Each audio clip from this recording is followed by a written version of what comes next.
Both done such a brilliant job throughout your careers of taking on a variety of different roles, and each is so different from the last. And I think it keeps audiences and your fans guessing what you'll do next. What was it about Aftermath and your respective characters that excited each of you? And Dylan, do you want to kick us off?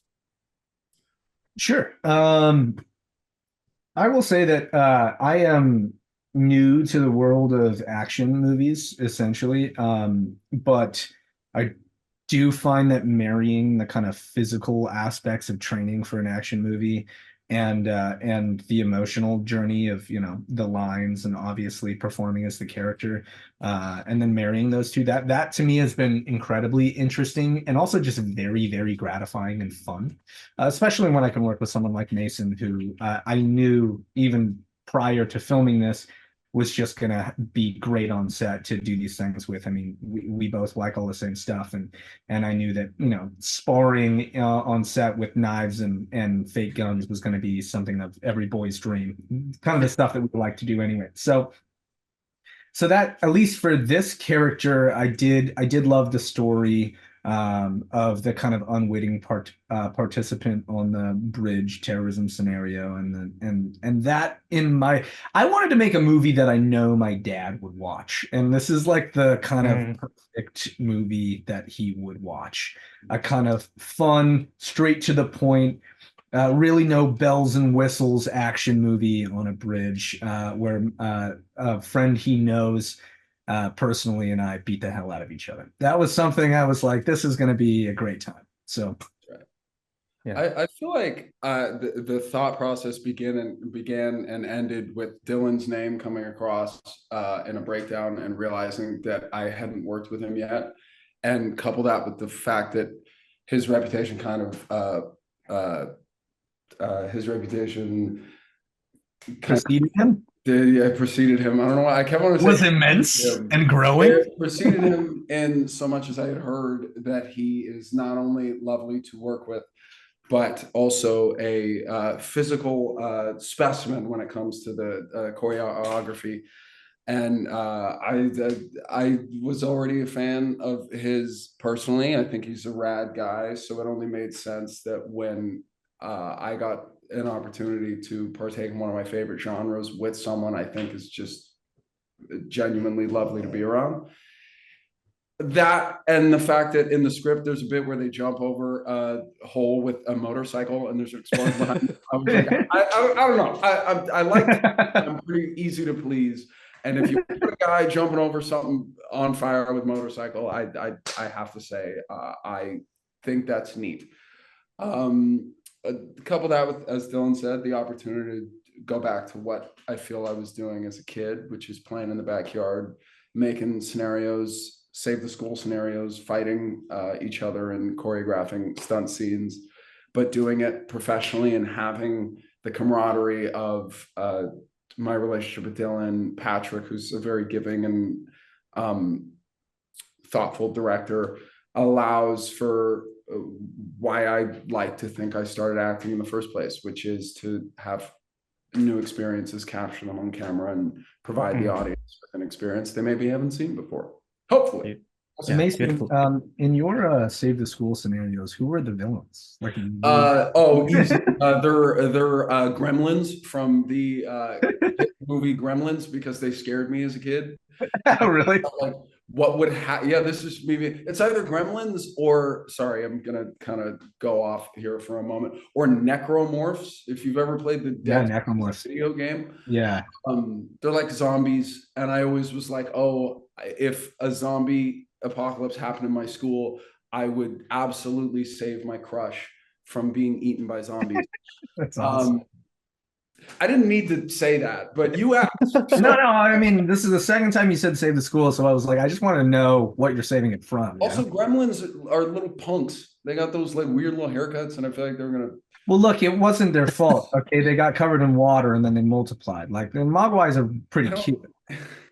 Right, they're fine, but if my school was under attack, I have to do whatever to save I people. don't know. Anyway, The two of you have wild imaginations, and then Dylan, they don't make action films like this anymore. And Dylan, outside of this just being really engaging, there's such an interesting contrast between your character and Mason's character, where both of them have been through the unimaginable, yet one sees the good in others and the other has taken everything to the extreme. When you're playing a character that's suffering from PTSD, how do you create that space for yourself to explore both his strength and his vulnerability and find your way in? It's a great Well, question. yeah, that's a great question. I will say that, I was very lucky to have uh former active military and veterans on set to help me when I was asking Mm. these questions too, because I didn't want to look I didn't want it to look cliche, or I didn't want it to look tongue in cheek. I also like that's a very like PTSD is a very serious dilemma, and it's not something that I wanted to take lightly, even though that there can be levity in the movie. I don't want that to be the levity, right? Like that's a serious struggle and a serious thing. My father was a former Navy man, and I just think that like those are things that you should tread into carefully while trying to accurately represent it. But to your point, I also will say that I think that there is it's the process of the healing journey that was kind of fun to tell the story about, right? Like that, even though both of those characters are suffering from similar degrees of what you would call PTSD, and trauma to a degree, the ways to get to the healing journey of it are what just makes those two characters pretty distinct.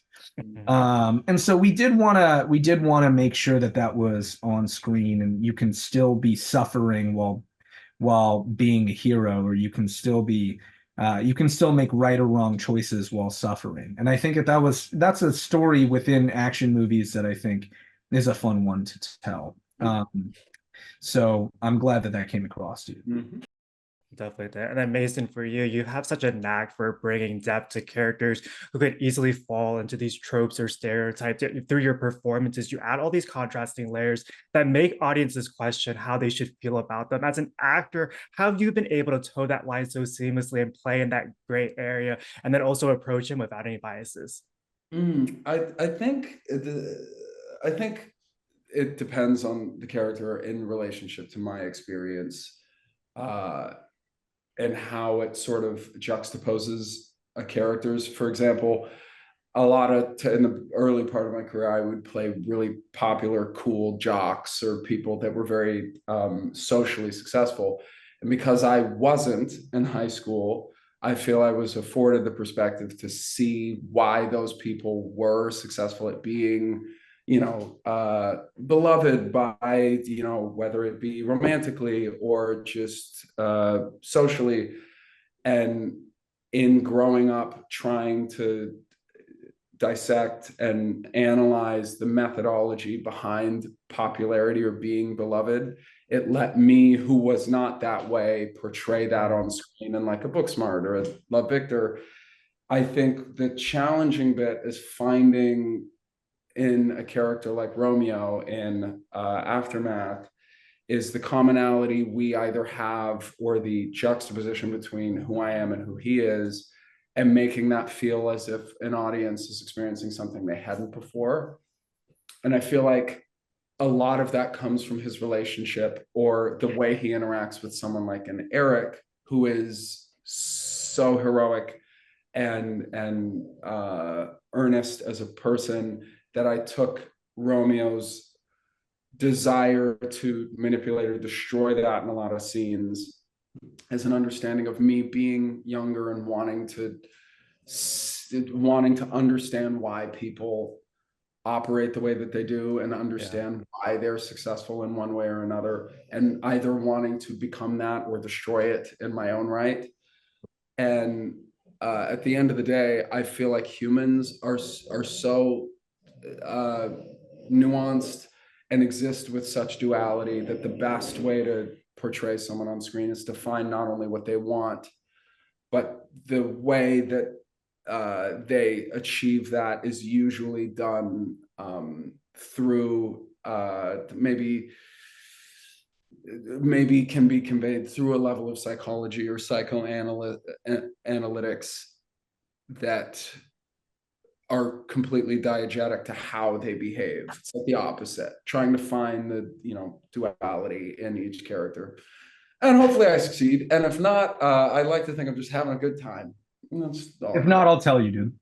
Exactly. Hey, buddy, I watched your new movie. I didn't think you succeeded in that. Just saying it. There's no duality here. I hate to break it to you, man. I don't know. I don't know what kind of psychoanalytics you were using. That's why they call me one-dimensional.